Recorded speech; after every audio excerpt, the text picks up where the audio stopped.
Welcome to Pillar Talk with Rochelle, where authentic people share real stories focusing on one of the 12 pillars in my book, Simply Complex, Leading Out of Authenticity. I am your host, Rochelle Armstrong, and I hope you enjoy this episode. Well, good morning, Kat. Good morning. Good. Well, I didn't know if I wanted to call you Kat or Katherine. I think it would be weird. People call me Katherine here in Louisville. Everyone calls me Kat. I only hear Wendy, of course, your mom calling you Katherine. So sometimes I like to call people by a name no one else calls them by, just like nicknames. Normally it makes you feel closer to the person or because of that relationship, but I call you Kat. So I'll stick with Kat today. How are you doing? Good. You can call me anything. Honestly, I will admit, like we'll get into this later, but when you said it like that, I'm like, yeah, it is kind of nice when people who didn't know me growing up call me Katherine, because it is my name. And for so many years, that was all I ever knew and all I was ever called. So we can get more into that later, but it is like, I'm like, yeah, actually, that's kind of nice when she calls me Katherine. And you probably are one of the only people in Louisville that call me by my full name. And I will. I'm like, hey, Katherine. Yeah. And I like it, you Yeah. know, but so you've already alluded to it. The pillar we're going to talk about today is names. Yes. And I'm so excited about that because a couple of the pillars, in my opinion, are kind of complex or maybe difficult for my guests to talk about, which is why I feel like maybe they're avoided. And so I was so excited when you said, okay, I'll talk about names. I'm like, yes. But before doing so, and I do want you to be able to share a little more about yourself, just out of respect, we both live in Louisville, Kentucky. And we know that yesterday a horrific crime happened in our city. And typically I don't make the podcast about social or political issues, not unless other people bring up those topics. But my heart is still grieving that loss. And with you being a youth pastor, would you mind opening up in a prayer for them and their families and just all of our kids? Yeah, absolutely. Thank you. Father, we just come to you today, grieving for the pain that our students are feeling, the pain that these families are feeling, the pain that the community is feeling. God, it is another life cut short too soon. Yes. Father, I just pray for all of the families involved that you would allow them space to grieve.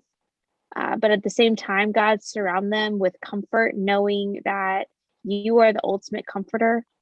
God, I pray for answers, that there will be justice for these children, for these babies.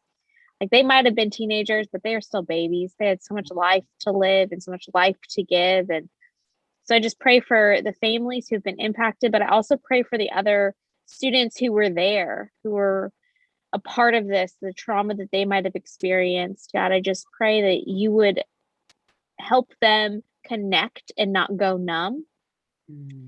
God, I pray for this city that you would show us how we can be better.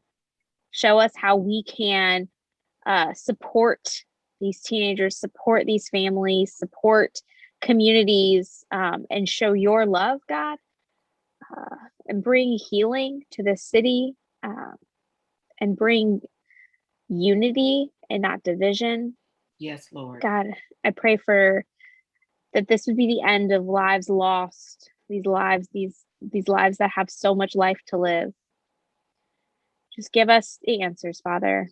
Give the families peace. In your name I pray. Amen. Amen. Thank you so much, Kat. I just think it's necessary. Yeah. You know, I talk about authenticity a lot and just being a whole person. And you're that person everywhere you go. And just because we're doing this interview, there's still real life that's going on around us. And although we may not have the answers and we don't know exactly what to do, I know we both have a heart for youth and we want to see them safe and protected and cared for. So hopefully, even outside of this interview, you and I can connect personally and talk about some ways or maybe some things we can do to really get involved to help in the community. Definitely. All right. So with that being said, we're going to pick up the mood a little bit because we both are deep fillers also. Yeah, we are. So Yeah. we're not going to stay there. We got to come out of it, but I like to give a little background of how I know each guest, and then I'll have you kind of explain to our audience who you are as well. Awesome. And so I don't want to say I know Kat from my former church. I'll just say my other church. Because at one time we were at the same worship center together, our House of God church, and she is an amazing and incredible youth pastor. And if you heard my daughter Deja's interview, this is how much she's beloved. When I talked about going to college with Deja to help her, look, Kat's laughed because she know what I'm talking about. She rejected me. And although Kat has a family with 2 young kids, she was going to uproot Kat, take her away from her husband and her kids, and take her to college with her. And so, I mean, those kids, they just love her.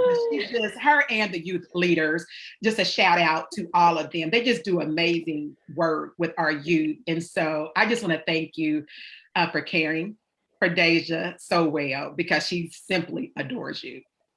I love her too. I mean, she told me last night that obviously I'm her best friend and she's mine. And I was like, well, obviously. You're not going to get rid of her. I mean, even when I wouldn't want to. Oh my goodness. And so that's our connection. One of the many ways we connect. And so why don't you tell our audience just a little more about you in general?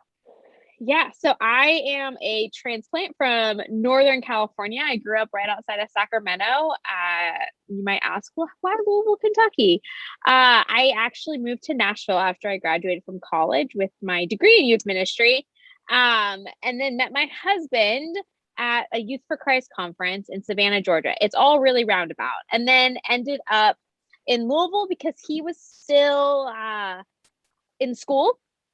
And so he was like, what do I have to do to get you to move to Louisville? And I was like, well, I'm not moving unless you get me a ring and a job. And he got me both. So I started working. I honestly thought I was going to be the interim youth pastor at one church. I was like, thought they would just I was just going to like fill the role until they found somebody else.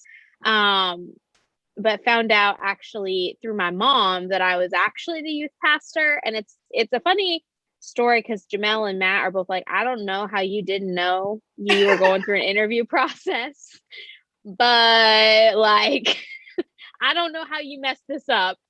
And I was like, I don't know. I just wasn't thinking about it. So I have been the youth pastor at one church for 5 years. My official role is the family pastor. So I oversee pretty much all families that are at one church, not just kids, but also just adults. If you're a household at the church, then I am there to serve you, love you, and help you get connected. And I have 2 children. Like Rochelle mentioned, I have a little boy who is almost 11 months old, and I have a little Spitfire of a girl. She is 3 years old. And my husband is actually a middle school teacher at Crosby Middle School. So he teaches 8th grade English. I love Louisville. I never thought I would have such a fondness for a place in Kentucky, but I do. I love it. Sweet. I love it. And we love you and we love having you here. So I always say it's an honor to have people on the podcast. And it is because as I try to figure out the work that I'm doing and who is like my target audience, I just know that you do have a powerful story that can impact others. And I just want you to feel safe, to feel empowered, and just be free, to share, but also be as cautious as you feel that you need to be as well, because although it is safe here with me, we know that we live in this big old world that is not always as safe or forgiving. And so I just want to kind of say that disclaimer, because it's easy for me as the interviewer to tell people to feel safe and open up and share, but I don't know what backlash they could get from that. And so I just want you to be protected also, but you and I know that if we come with a pure heart and we're being genuine and authentic, we believe that other people's lives will be impacted in some positive way, hopefully. Absolutely. So we're going to do names, and I know I talked about it in the book, but each guest, they use the pillar really to shape and share their own story, like however that shape them, et cetera, et cetera. So, Kat, I'm going to allow you to just take the conversation in whatever direction you wanted to go in, and just really focus on the impact when you think about names in the context you're going to speak about. How has it shaped your life? And we'll get into negatively and positively shortly. Yeah.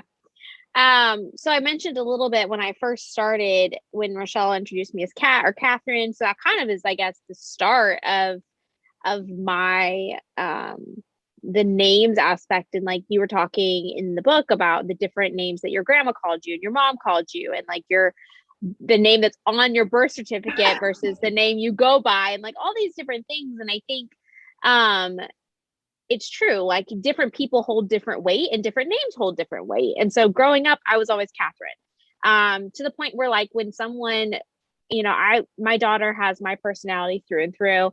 And so when I was Genevieve's age, people would try to call me Kat or Katie or Kate. And I'd be like, no, my name is Katherine. Ooh. And I would correct them. And actually Genevieve does the same thing. If you try to call her anything other than Genevieve, like if you call her love or you call her baby girl and she doesn't want to be called that, she'll be like, no, I'm Genevieve. Love it. Or if you call her Goober, you're like, no, I Genevieve. And so she's like, this is who I am. And I was very much the same way. Like I was always Katherine. It wasn't like a name of I was in trouble. Like it was always Katherine. And so I carried that until I was in college. And then all of a sudden my name got changed and all of a sudden people started calling me Kat, and it was okay. Like it was this weird, I don't know if it was because I went through so much trauma in high school of being in an abusive relationship mixed with having this my like facade that I put on blowing up my senior year of high school of without taking too much of time, my abusive relationship was emotionally and verbally primarily abusive. And when we broke up, I just didn't have anything inside of me. And that was years we were together for a little over almost 2 years. And we went to a small private school. So everybody knew everything. Everybody was in everybody's business. And his best friend, I started like talking to, and he had always liked me. And I always knew he liked me. And so I just wanted to feel something. So I started manipulating that situation. And I ended up sneaking out of my house multiple times, and I got caught. And we got caught. And so this tiny little private school, everybody knew. And so I think when I decided to let go of Katherine, and I still love my name and I still love that, it was almost like me saying, okay, that's who I was. This is who this is who I'm going to step into. When I went to college, I still I was not perfect by any means, but I think I owned more of my story and owned more of my choices, versus trying to constantly hide them. I grew up in a culture in church where it was very shame driven and very like, this is the perfect Christian. And growing up surrounded by that, I'm a perfectionist. So from the outside, I wanted everyone to think I had it all together. But on the inside, I was a hot mess. And so so there's that association with like going from Katherine to Kat. I think if I like deeply think about it, that's probably what it was. It was like, okay, I don't want to be tied to this anymore because I am okay being here. And now on the other side, I find when people call me Katherine, especially those that have only known me from when I've been in my 20s, I find it endearing. It's almost like a nostalgic, like, yeah, that's my name and it's beautiful and I love it and I claim it. And I love that part of my story. And it's what empowered me to get into youth ministry. I mean, it's what drove me into what I do. Wow. And so I don't want to negate that. So I think your name has more power to it. I've always been Katherine, Kat, Kit Kat. I've never really had like a weird nickname. Like we call my son Bubbies and we call Right. my daughter Boogie, like that's just what we do. Mhm. But names, I think names have even more of a meaning now after having two kids and naming two children. Like, holy, like that's so much pressure to give kids a name. Yes. And can I say this as we're talking about kids' names? Yeah. So it's important for me to like really enunciate a person's name because, well, first of all, I need to see it. Because a lot of times, because just in our language and how we speak, we don't always enunciate. And so if I hear you say it, I know there's different spellings to Genevieve, but then there's also Genevieve. Yes. I was convinced her name was Genevieve. So I would spell it like that, Kat. And I remember one day, I don't know if Deja saw a text message or something, but she corrected me and she was like, her name isn't Genevieve. And I was like, yes, it is. And she's like, no, it's Genevieve. And then she said, just call her Charlie, like I do. And I'm thinking, because names matter. Yeah. So clarify your baby's name. Can you spell it for me right now? Yeah, it's Genevieve, Genevieve. Genevieve. So it is Genevieve. It doesn't help that your husband calls her Genevieve. So it's like you got a lot of different, like it doesn't help. Like, and Jamel like gives everybody, he's the only person that has just like taken it and like not cared one iota what I think about his nickname for me. He calls me Mary Melville from Whoville. That's my middle name. Oh. So my full name is Katherine Mary Melville Mayer now, but it was Katherine Mary Melville Maines. Beautiful. And so he calls me Mary Melville. He is so funny. Well, he wants to be different also. But again, of course. I think it speaks to the closeness of a person. Yeah. Which is why I like how you said to hear certain people say Katherine is even endearing. Because it means something. And so let's dig a little deeper into the powers of names and how we may want to associate to one and kind of run away from another. So you already touched on it, some of the reasons why you wanted to kind of get away from one name and embrace another. But you, out of all people, you even understand in the biblical context the purpose of like why a person's name would be changed. So, because who better to speak to that than you? Do you kind of want to touch on that for our audience to kind of give them a little background information of the significance of that? Yeah. So, okay, let's use, we could use an Old Testament and a New Testament example and then kind of tie from the power of it. But I think the obvious one is Saul to Paul, but I love actually the one who I think when we're talking about like names and them having deep meaning is actually Peter, because Jesus refers to him as Simon Peter when he's in seasons and like moments of doubt, and then Peter when he's in moments of like he's like, I'm sure of this, like I'm standing firm on this, and he's got that strength. And in the Bible, it tells us Jesus built the church on Peter, not Simon Peter, but Peter. And Jesus even uses the different names to kind of even check Peter. Like he doesn't even have to say, hey, Peter, you're in a season of doubt. He just calls him a different name. And all of a sudden he's like, Peter's probably like, oh, like, it's almost like when you're in trouble and you're whatever it is, and that person pulls out like your full name. Like when Genevieve is in trouble, it's not just Genevieve Lalise, it's Genevieve Lalise Mayer. She gets the whole name because it flows. Like it flows straight out. And like, and I was always like Katherine Mary. Like if you were in trouble, that was what you were getting. And so that's almost what I imagine with Peter. I think you see it with Simon Peter, and then with Peter, he wanted to be just Peter. Like he wanted to leave behind Simon, but he still was there. And so like those moments of like, we might want to run away from names, but they still are a part of us, and they still have helped shape us, good or bad, right? Because even the bad stuff has helped shape the good stuff. There are names that ex-boyfriends have called me, like baby or like whatever, those like pet names, for lack of a better word, that like if Jacob calls me them, I'm like, that is like nails on a chalkboard. Do not let that name come out of your mouth in reference to me. But like he calls me darling. And I'll never forget, Genevieve was like 6 months old, and she was like a year. And he was like, come here, darling. And I got a little like jealous. I was like, Because that's your name. that's my name. That's what makes you special to him. Exactly. He was the only person that's ever called me that name. Mm-hmm. And so like in a romantic sense. So when he called Genevieve that, I was like, And I actually told him, I was like, listen, like you can call her baby girl, you can call her all the names out there, but like darling, that's mine. And and he's like, are you serious? And I was like, I'm 110% serious. Like that is my name. That name, when you say darling, that is the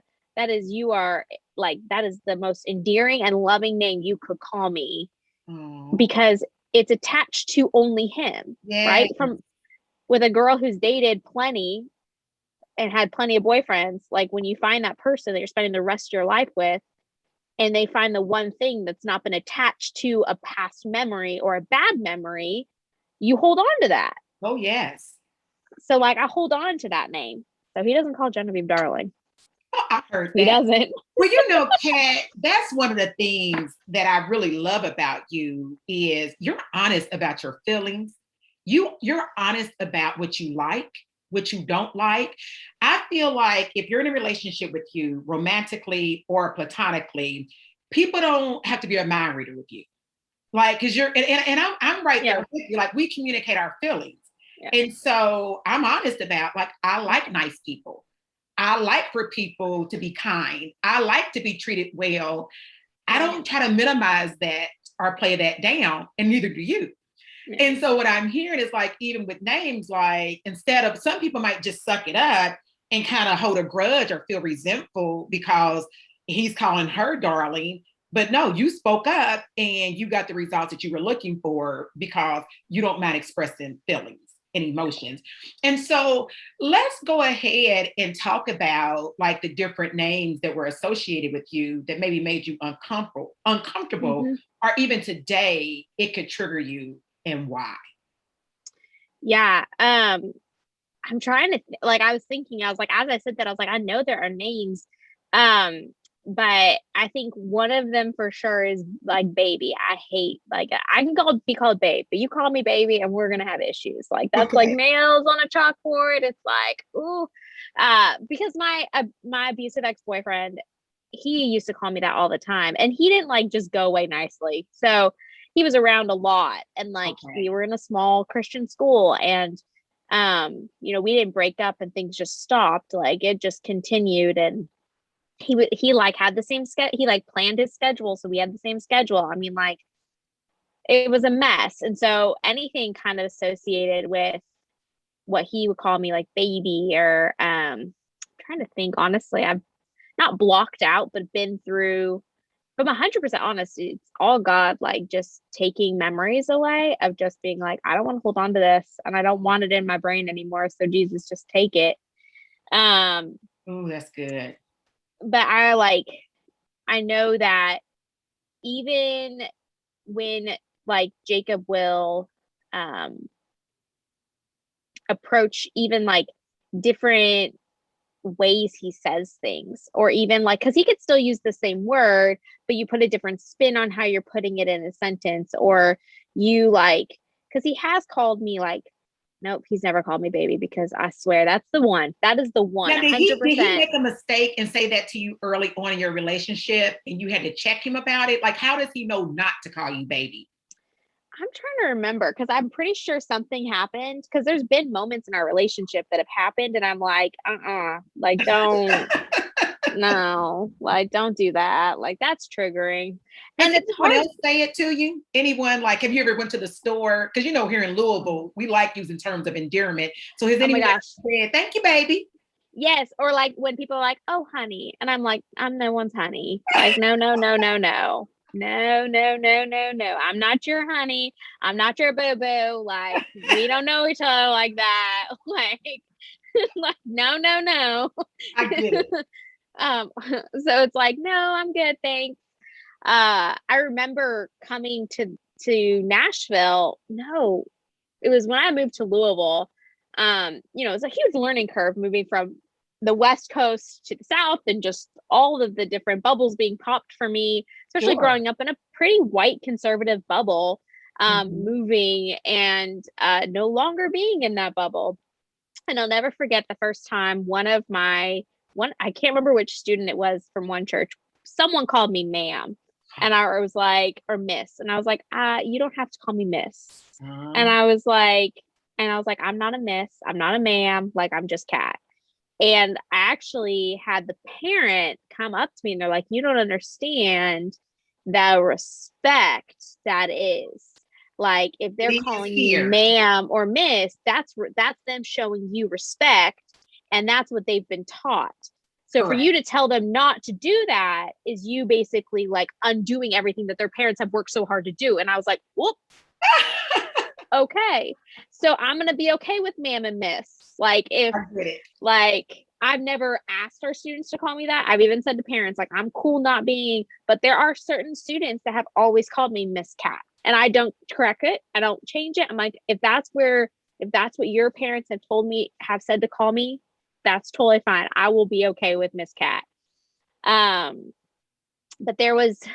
trying to think, there was one that even happened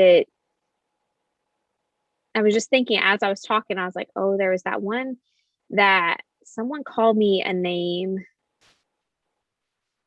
I hope it comes back, because I was like, oh, go ahead. This is not on your question at all, but it has to do with like endearing names. I remember Aria and Asia and Naomi and Deja, they always sometimes would call me like mama, especially Asia.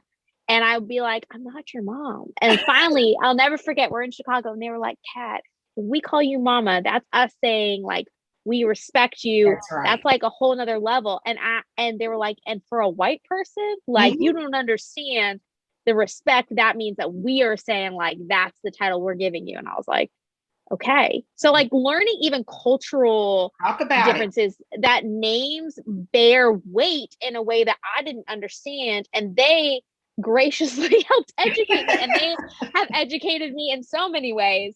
And I appreciate them for it. But even learning that names culturally mean different things. And so like, if someone comes up and calls me baby, but it's not romantically, I'm okay. But if someone calls me baby romantically, I'm like, no. Like that's the one that I'm like, nope, too many ex-boyfriends, too many like memories come up, too many things where I'm like, nope, I don't want that. I don't like that. I don't want it. Take it away. So we hear not to call you baby. And I think this is like, well, what I love about it is you spoke to the cultural differences. And I don't think when we're in our little bubbles and we're in our region, we don't think that in other parts of even this country, not even the world, we see things differently. We use different terms, like we communicate differently. But when we come together, what may be respectful to one could be disrespectful to someone else. Yeah. And so like you said, like I know a friend, her name is Keisha, and she uses terms of endearment, and she's just sweet. And so she's always calling people baby. And I remember one time it was like a customer service experience at her job. And like one of the members had said something about not calling them baby. Well, guess what? It was probably someone in a different region. Because we're not even deep South, right? Yeah. No. They're Midwest. So we're kind of like in the middle. And so, but we still have some of those Southern things that we do and we say. But like deep South, you go down to Georgia or you go down to like Mississippi. Like, I think it's very common to hear people speak like that. So what do? You kind of adjust to the culture or adapt to that environment. Yeah. It's no different here. But I think one of the things I learned most about one church is we were diverse, and it was like two different cultures kind of coming together, is I learned some of those differences. Yeah. So like you're saying, you had to adapt and you had to respect how someone's child was raised. So if they were taught to say a certain thing, or if they're telling you, we call you mama, like that's like the highest form of respect, because we look at you as someone that is safe, someone that we look up to, et cetera, et cetera. So it's a compliment. It's not a way to call you old or whatever. Yeah. And so when I think about that, and I think about the power of names, especially in history, let's talk a little more about how someone can use your name in a negative way to control you, to keep you in your place, or to make you feel less than, which are probably more pronouns than, than someone actually calling you by your given name. So do you want to speak to that a little bit? Yeah, so I've hinted to the fact that I was in an abusive relationship in high school. So I've heard all the names possible thrown at me, both in not in great ways. So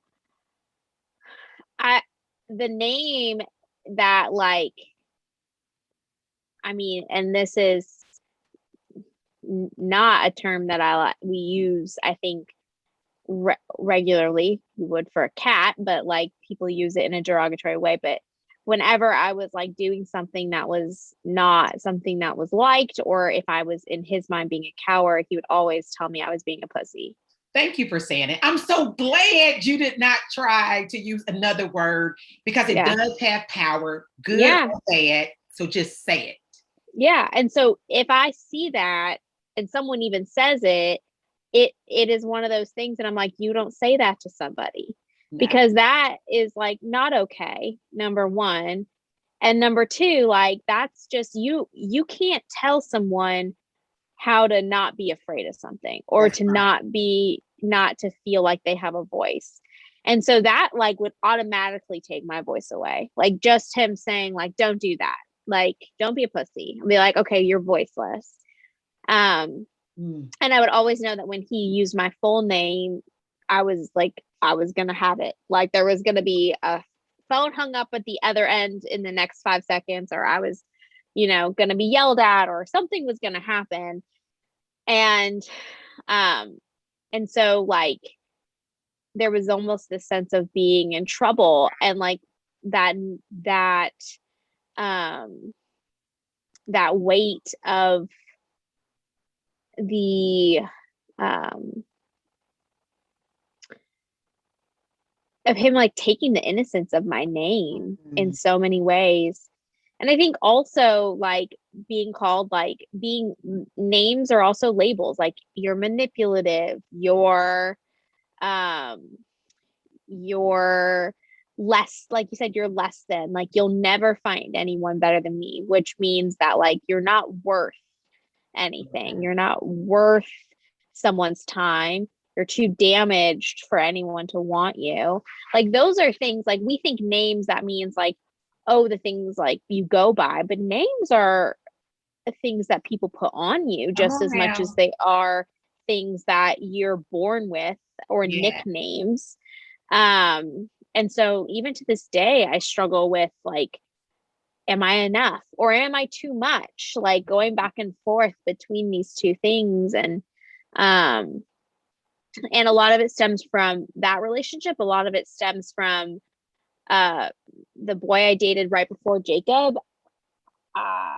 And no, it wasn't right before Jacob. The guy I dated in college, my senior year, he and we were going to get married. And then all of a sudden we weren't, and it wasn't good, and things weren't good, and we weren't good. And life was a hot mess. And, and his mom told me, it's actually kind of a funny story now, but at the time, I'll never forget, I met his mom the summer before we broke up. So it was between our junior and senior year of college. And I thought things were going really well. And we had butt heads a couple of times because there were a couple of conversations we had that she didn't agree with me, and I didn't agree with her. And I haven't always been super great about expressing myself, but like when it comes to when it comes to like what the Bible says, like I'll go toe to toe with you about that. Like if the Bible is saying to love everybody, but you're saying like if a homeless person walks into your church, like people got upset about it and they left because the pastor pretended to be homeless and da, da, da, da. Like, I'm like, I think that's awesome. And you're like, no, it was terrible. I'm like, why? That just shows where your heart is. Like, Right, dude, it does. like, good on the pastor for being bold like that. And so there were conversations like that, but she sat my ex-boyfriend down before we left and was like, gave him a list of reasons of why I would never measure up to be a Proverbs 31 woman. Wow, how cool. And why, and like would send him emails on how I didn't know the same Jesus that he did. And like how I was manipulative and how I was controlling and how I was all these things. And so all of these things that I strived to not be because of my past, all of a sudden were like in my face. And had to kind of like, it kind of sent me down like a really not so good path of spiraling of identity, of figuring out who I am, and having to really search inwards and recognize I was hurt. Like I was a hurt kid. And when you're hurt, you hurt. Like That's whether right. you want to or not, no matter how much you love a person, if you're in a hurting place, then you're gonna hurt people. And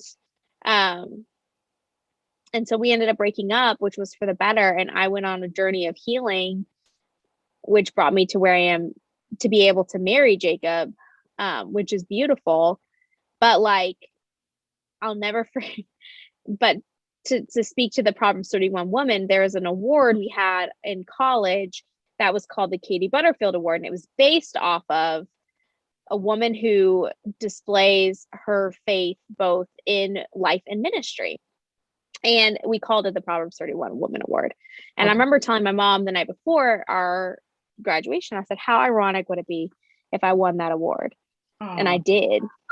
So I freaking won this award, and his mom is sitting in the audience. And all I was thinking was, well, apparently everybody else thinks I'm a Proverbs 31 woman. And not that that even matters, because, right, like it's like you read through and it's so taken out of context what that is supposed to be. But still, like being told that, then all of a sudden that's in the back of your mind of like, what does it mean to be a perfect wife? What is that? Or a perfect partner? There is no such thing. Exactly. Like, never gonna be it. But those things cause you to strive, maybe in ways that you're not supposed to strive, and cause friction where friction shouldn't be, because those names are attached to you. And good or bad, they impact us. They do impact us. Yes. Well, I'm glad that you shared that, because again, I believe that there's power in story. And I believe, and again, we have all different backgrounds on the podcast, so people listening, so young or old. Like I don't want to limit anyone's story to like a certain age or gender, because I believe that everybody can get something out of anybody's story if you're interested in learning and growing. And so thank you for being so vulnerable to open up and share, especially about those past relationships and more abusive specifically. And so have you ever experienced someone not using your name? You know, I talk about that in the book, because there is something that makes us feel special when we hear our name. Like I was on phone calls when I first started at my former job, and I was like in direct marketing sales, and we were taught like, make sure you use the member's name, because it's something about, like there's research on when people hear their name that it makes them feel seen. It makes them feel like they matter. So just like your name can have power to make you feel good, to not use someone's name can make you feel invisible or less than. And so have you ever experienced where someone intentionally wouldn't even call you by your name to maybe make you feel like you're less than? Yes, but to think of an example, I'm like over here, like, I know there's been times when that's happened, and I'm trying to think of. And maybe not you specifically, like, can you use context? I think a lot of times in male-female relationships is when I've mainly experienced that, where maybe a male isn't comfortable having a relationship with the female. And I would notice, because I'm so observant, and I know you are too. Yeah. Are so intuitive. I always tell people, I mean, I have the highest IQ, but I have really high EQ. That's my emotional quotient, right? And so I'm really socially aware, and I'm pretty good at reading people. And so what I've noticed most of the time when that happens to me, it's normally with a male, peer, colleague, whomever, when they're talking to me, I notice they may not ever call me by my name. What do you think that is? Yeah, it's interesting. I think to some degree, it could be that it's like because I've noticed it before and I know I've experienced it, but I've seen it firsthand in different ways. And I think some of it is not recognizing the importance of names. Okay, that's a good point. Keep going. And being ignorant to the fact that, like, especially when you're a female in a corporate world, or you're in a female in a position of power and you have a male counterpart or you have a male boss or whatever, I don't think it impacts them as much when their name isn't used as it does for females. And that's just me spitballing. So, like, man, if you're out there and you're like, that's wrong, I'm like, I'm sorry, I'm just a woman over here, okay? I'm not a man. I don't know. But I think there's something like powerful to when someone recognizes your importance. And I think especially in the world of equality and equity, of like when someone uses your name. So, like, think about it in this way. If you walk into a room, you are a Black female. So you're like working and you're thinking and you're observing everything that's around you. And all of a sudden someone's using everybody else's names but doesn't use your name. You automatically feel, I am not seen. I am just a body filling a space. You betcha. And so for me, if I walk into a room, I'm a white female, and someone doesn't use my name, I might be like, well, that's a little rude, but I might not feel the same gravity that you feel. Correct. And I think that that's something that I have to recognize inside of myself too. And I think that for oftentimes in the corporate world, and to be perfectly honest, I've never really worked in the corporate world. Okay. So I've been spoiled when it comes to my bosses. Good for I you. mean, I've had great bosses who are all men, who have empowered me, who have propelled me forward, who have encouraged me to like reach for the stars. They're 100% behind me. I can't, I'm so blessed. I mean, I had a boss in Nashville who was phenomenal in that way. And I had Matt and Jamel here, and they like have always been behind me and supporting me and helping me learn to preach and like using my voice. And so if I'm 100% honest, Rochelle, like I haven't had some of the battles that so many other women have when it comes to being seen. Okay. And being heard. In my like, because I even think of like Jamel didn't start calling me Mary Melville until like a year into like him knowing me. Okay. And so like even those little things of like, even that's respectful of like, he called me Katherine until we built that relationship, and then he shifted it. Makes sense.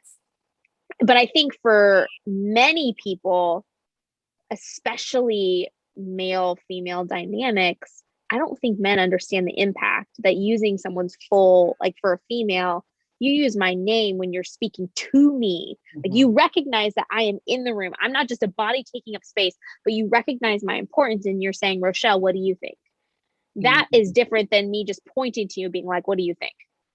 There's a difference. Stated. No, I love that. And it's a great wrap up. It's a great way to wrap up the pillar names, because like you said, throughout the interview, whether or not they use your name or not, or call you by other names or not, it all impacts you, and it has some type of influence. And so as we wrap up, and we talked about names, the impact and the influence, what advice would you give another lady, even a man, that have been disrespected by someone either not using their name, calling them out of their name? You know the significance and the power that it has. For someone in that type of situation, what advice would you give them to kind of allow them to feel good about themselves if it's a relationship they can't get out of? Yeah. So I think you say it in your next in the self acceptance chapter. Okay. And I would tie it into names because those kind of they go very hand in hand with each other. But like knowing your worth. Yes. Like if you know what you're worth and like you value yourself, then whatever name somebody puts on you is not gonna stick as much. It doesn't mean that it won't hurt, and it doesn't mean that it won't burn in the moment, but you can process it, I think, a lot better. If someone doesn't see you or recognize you, if I walk into a meeting and someone uses everybody else's name but mine, I might say, that kind of sucked. And then process through, is it worth saying something to them? Or is this just like a one-off situation and I'm never going to see these people again and it doesn't matter? Like, good point. Where is the value in this? Because I now know my worth. I now know the names. Like I now know the importance of who I am, which means I know the importance of my name and the names that I have. Mm-hmm. And yes, I am Katherine, I am Kat, but more importantly, I am a daughter of God. I am a pastor. Like I have been called by him to share who he, like a little glimpse of who he is. And so I hold those so much tighter that a lot of the names that sometimes come at me, I'm able to be like, okay, does that need to hold weight? And so if you're in a place where you're feeling disrespected, and if you're in a relationship and you can't get out of it and someone is using names that are like triggering you or using words, you need to have a conversation with them. Mm-hmm. Even if that means having to like make things uncomfortable, like it's not worth you feeling, because those little digs, they pile up. And next thing you know, people ask me all the time, like, well, you were in a verbally and emotionally abusive relationship. Like, why didn't you see the signs? And I'm like, it wasn't like it was bam, I got hit by a 2x4 and I knew I was like, it was a gradual process. It was I'm just going to tick away at this. And then I'm going to chip away at this. And then I'm going to chip away at that. And before I could recognize what was happening and started standing up for myself, it was too late. I was already so afraid. And I was already so afraid of being alone and already had such a low self-esteem. I wasn't going anywhere. I hear you. Mm-hmm. Yeah, I think using your voice, and if you know your worth, then it's a lot easier to say to someone, hey, I don't feel comfortable when you call me this, or I don't appreciate when I walk into a room that you don't address me by my name. I love it. So well, it was such a joy. I love hearing you speak. You have so much wisdom, and I like that you pause and think and reflect before you speak. I think that's healthy in dialogue, and when we're communicating with one another, that we don't have to always run and have an answer. Yeah. And it's okay, even if you don't have an answer, but you have shared so much wisdom and so much insight on the power of names. And so before I let you go, I have to ask you, Katherine. See how you use Katherine? I love it. I love it so much. Now I'm like, you can't call me anything else. No, it's Katherine. What is your happy place? So what do you like to do if you can't take a vacation, if you can't get away? What does Katherine do that puts a smile on her face for either a stress reliever, escape, or just to make yourself happy? Man, I think it changes on a regular basis.